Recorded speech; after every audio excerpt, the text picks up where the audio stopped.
जय हिंद दोस्तों, मैं महेंद्र शर्मा स्वागत करता हूं हिंदुस्तान स्पेशल न्यूज में आपका। उम्मीद करता हूं आप खुश और स्वस्थ है। दोस्तों आइए दिखाते हैं पाक मीडिया की एक और लेटेस्ट डिबेट, जिसमें कैसे ये पाकिस्तानी अब अपने ही वादों से बातों से मुकरते नजर आ रहे हैं। क्योंकि सबसे पहले इन्होंने कहा था कि हम आईएमएफ को कंडीशन नहीं लगाने देंगे, जबकि अब वॉशिंगटन में बैठ के आईएमएफ के ऑफिस में बैठ के आईएमएफ ने इनसे अपनी सारी कंडीशनें अप्लाई करवा ली है पाकिस्तान में। और इसका सीधा सीधा रिजल्ट निकलेगा, वो निकलेगा पाकिस्तान की जनता का खून चूसने में।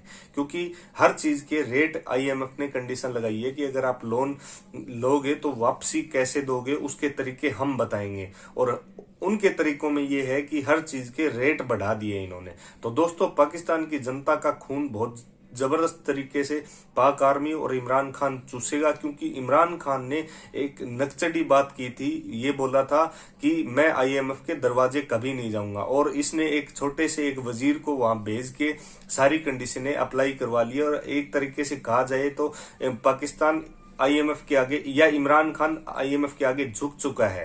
तो दोस्तों देखिए, सिर्फ और सिर्फ पैसों के लिए। तो दोस्तों देखिए ये डिबेट और कमेंट में अपनी प्रतिक्रिया जरूर दें। लास्ट में आपसे रिक्वेस्ट करूंगा दोस्तों, अगर आप मेरे चैनल पे नए हैं तो मेरे चैनल को सबसे पहले सब्सक्राइब कीजिए, लाइक शेयर एंड कमेंट जरूर कीजिए। दोस्तों जय हिंद, वंदे मातरम, भारत माता की जय। दोस्तों तस्लीम कर ली गई, बिजली पेट्रोल की कीमतें बढ़ा दी गई और भी बहुत से मुतालबात हैं जिसकी यकीन दहानियां हुकूमत आईएमएफ को दे रही है। आपके ख्याल में अवाम को क्या कीमत देनी पड़ेगी आईएमएफ की शराइत की, और आपको कामयाबी के इम्कानात क्या लगते हैं अब तक जो खबरें आ रही हैं?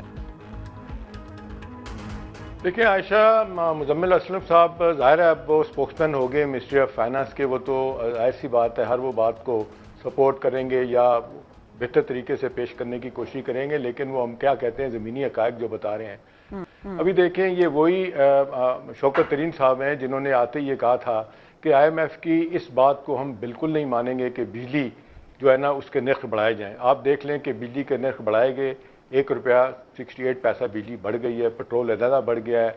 उन्होंने कहा था 75 बिलियन रुपीज़ के टैक्स भी लगाएं, इनडायरेक्ट टैक्सेस भी लगना शुरू हो गए हैं।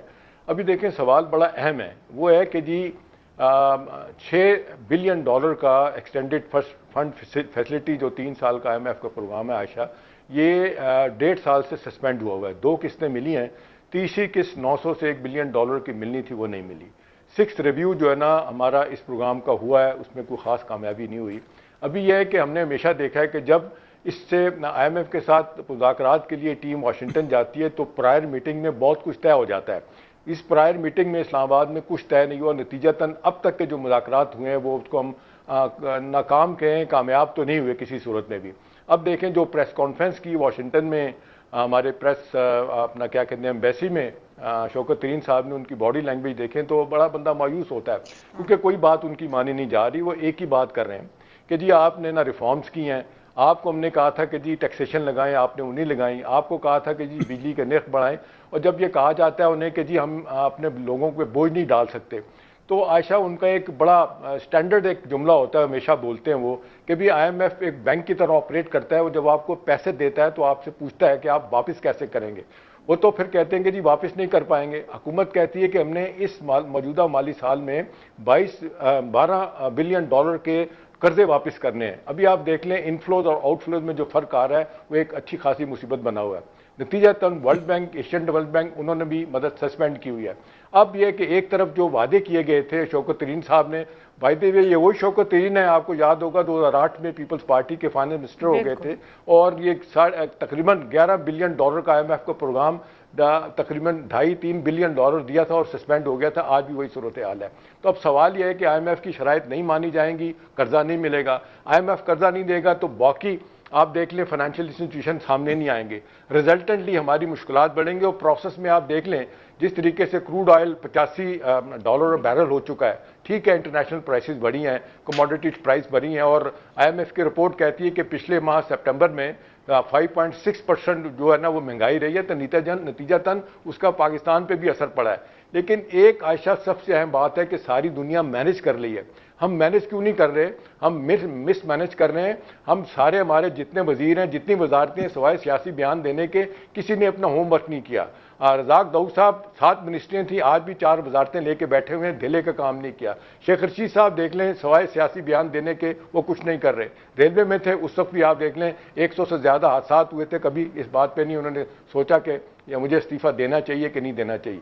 अब मसला यह है कि 3 साल के बाद हुकूमत उस क्रॉस रोड पे आ गई है, उस दुराए पे आ गई है कि आम आदमी जो पंजाबी में कहते हैं बाँ बाँ कर उठा है। अभी आप देखते हैं, एक मैं जुमला आपको कहूँ जो फैक्ट की बात है, आयशा पाकिस्तान जब बना 47 से लेके 2018 तक ये खाने का तेल जो है ना, इसकी कीमत 135 रुपए किलो से ऊपर नहीं गई। 2018 से 2021 में ये हो गई है कितनी, आप देख लें 360 रुपए किलो की हो चुकी है। तो गवर्नमेंट के हाथ में कुछ भी नहीं है, मिस मैनेजमेंट है, और फिर कोई जिसको कहना चाहिए प्राइस कमेटियां नहीं है, कोई मिडल मैन का इंस्टीट्यूशन। इत्तेशाम साहब, आपने तो इतनी ब्लीफ पिक्चर पेश कर दी है कि अवाम तो वो जिसे कहें पहले ही मरे हुए हैं, दबे पड़े हैं, आप ऊपर से कह रहे हैं कि हुकूमत के हाथ में कुछ नहीं है। सर यही तो हुकूमत कह कर आई थी, हम सब जानते हैं हाथ में सब कुछ है। मैं आपकी तरफ आऊंगी सलमान आबिद साहब, लेकिन उससे पहले मरियम नवाज गुज़िश्ता रोज क्या कह रही थी हुकूमत को लेकर के, इन्हें किस बात का पता, ये सुनिएगा।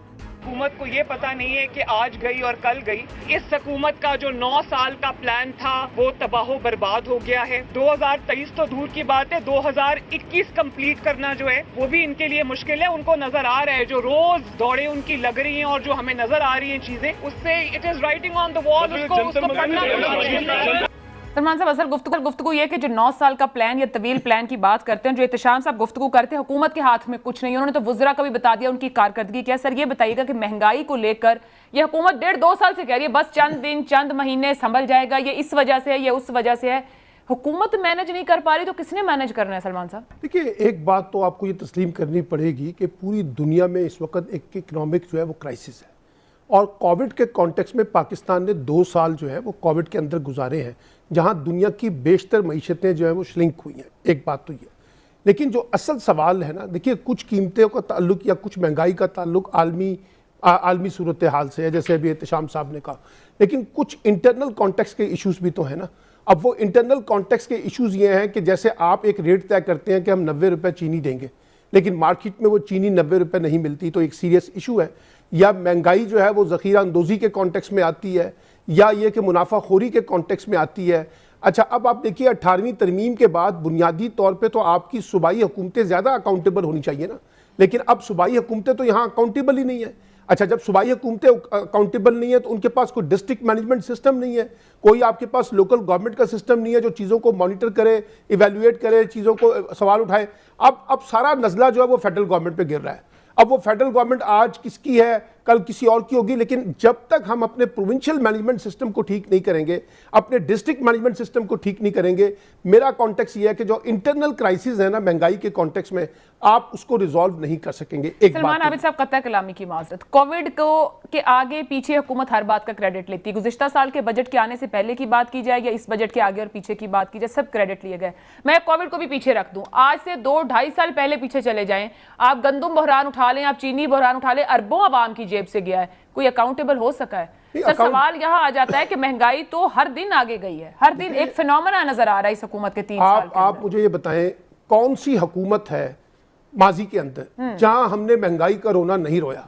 अब आप निकाल लेना, आप दावे नहीं करती थी ना सलमान साहब, माजी की हुकूमत, ये हुकूमत कहती थी बिजली पेट्रोल आने में, ऑपोजिशन में कहती है कि आप ऐसा करें, नवाज शरीफ साहब के दावे निकाल लें जो टीवी पे वो करते थे, शहबाज शरीफ साहब के दावे निकाल लें, पीपल्स पार्टी की 15 वर्ष से हुकूमत है ना। सर इसी पे तो भेजा ना कि चोर डाकू है। देखिए, मैं तो कोई इसको डिनाई नहीं कर रहा हूं, मैं तो कह रहा हूं कि इस हुकूमत की जो मैनेजमेंट सिस्टम है, जो पॉलिटिकल मैनेजमेंट होनी चाहिए थी, अनफॉर्चुनेटली वो हमें नजर नहीं आ रही। क्यों नहीं आ रही? इसमें तो कोई दो आरा नहीं है। सर फिर रीजंस क्या हैं? रीजंस ये हैं, एक तो ये है कि आपने एक कंटिन्यूएशन पॉलिसी जो है ना वो इख्तियार नहीं की। हर वक्त जो है ना वक्फे से आपने फाइनेंस मिनिस्ट्रीज जो है या एडवाइजर जो है वो बदले हैं। पहली बात तो ये है। दूसरी बात यह है कि आपके अंदर इनिशियल जब आप आए थे तो आप पहले ये इस मुगालते में पड़ गए कि हमने आईएमएफ के पास नहीं जाना, फिर उसके बाद आईएमएफ के पास चले गए, फिर आपकी जो टीम के मसाइल है वो अपनी जगह है। अब आप देखिए ना, पंजाब की मिसाल आप देख लें, कितने चीफ सेक्रेटरी आपने बदले हैं। आपका मैनेजमेंट सिस्टम जो है जब वो काम नहीं करेगा तो फिर आप किस तरीके से चीजों को ऑपरेट करेंगे? जी इत्तेशाम साहब, आप कुछ कहना चाह रहे हैं, प्लीज कह दीजिए पहले। मैं एक आयशा जुमला ऐड करना चाहता था इसमें कि अब देखिए प्राइम मिनिस्टर ने 2-3 दिन बयान दिया था, आपको याद होगा कि महंगाई जो है ना वो जल्दी नीचे आ जाएगी, वापस आ जाएगी। बिल्कुल ऐसा है, बिल्कुल। और परसों जो प्रेस कॉन्फ्रेंस की जो शौकत तरीन साहब ने वाशिंगटन में प्रेस कॉन्फ्रेंस की है, बड़ी फ्रस्ट्रेटिंग बात की है, बड़ी परेशान कर उन्होंने कहा कि जो महंगाई हो चुकी है ये वापस नहीं आएगी। दुरुस्त। सर मैं थोड़ा सा यहाँ पे ये भी मैं बिल्कुल जनरल साहब की तरफ जाऊंगी, लेकिन आपके साथ ऐड कर दूं कि शौकत तरीन साहब ने जब वजारत ली उससे सिर्फ 12 दिन पहले बैठ के इसी हुकूमत की माशी पॉलिसीज पर मेन स्ट्रीम चैनल्स के ऊपर खूब तनकीद की थी इसी हुकूमत को। जनरल साहब आपकी तरफ आती हूँ, माजी के इमरान खान साहब क्या कहते थे, वो इरशादात दुरुस्त थे या अब वजीर आज़म इमरान खान साहब जो कर रहे हैं ये सब कुछ बिल्कुल दुरुस्त है? इसको कॉमेंट कीजिएगा। हुकूमत 2 साल से जानती है महंगाई सबसे बड़ा चैलेंज है, मैनेज क्यों नहीं कर पा रही? देखिए, पहले तो हम ये फैसला कर लें कि महंगाई कंट्रोल करना फर्द हुकूमत का काम है कि ये अब सूबाई हुकूमतों के पास चला गया है। बदकिस्मती से ये दोनों ही इसमें इन्वॉल्व होते हैं और सूबाई हुकूमतें अपना काम करने के बजाय हुकूमत के पीछे पड़ गई हैं और हुकूमत ने उड़ता तीर पकड़ लिया है, उसको समझ नहीं आ रही क्या करे इस पर। जिस तरह भी आप समान आबिद साहब फरमा रहे थे, मैं बहुत एग्री करता हूँ उनसे कि ये महंगाई, लॉ एंड ऑर्डर बेसिकली ये सूबाई हुकूमतों का काम है और सूबाई हुकूमतें अपने काम में नाकाम रहती हैं, उसकी वजूहात भी बहुत ज्यादा हैं, तो वो उसका मलबा किस पर डाल रही है।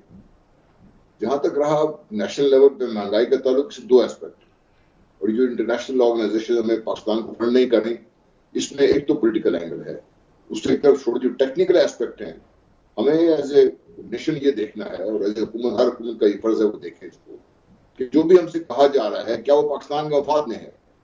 नंबर 1, क्या बिजली के सिस्टम को ठीक करना पाकिस्तान के मफाद में है? ये तो आज से 30-40 साल पहले में ठीक करना चाहिए। क्या पाकिस्तान की जो टेस्ट कलेक्शन मशीनरी है उसको दुरुस्त रास्ते पे और मॉडर्न लाइन पे इस्तेमाल करना क्या पाकिस्तान के मफाद में है? पाकिस्तान के मफाद में है, इसको भी हमने 30-40 साल पहले करना चाहिए था।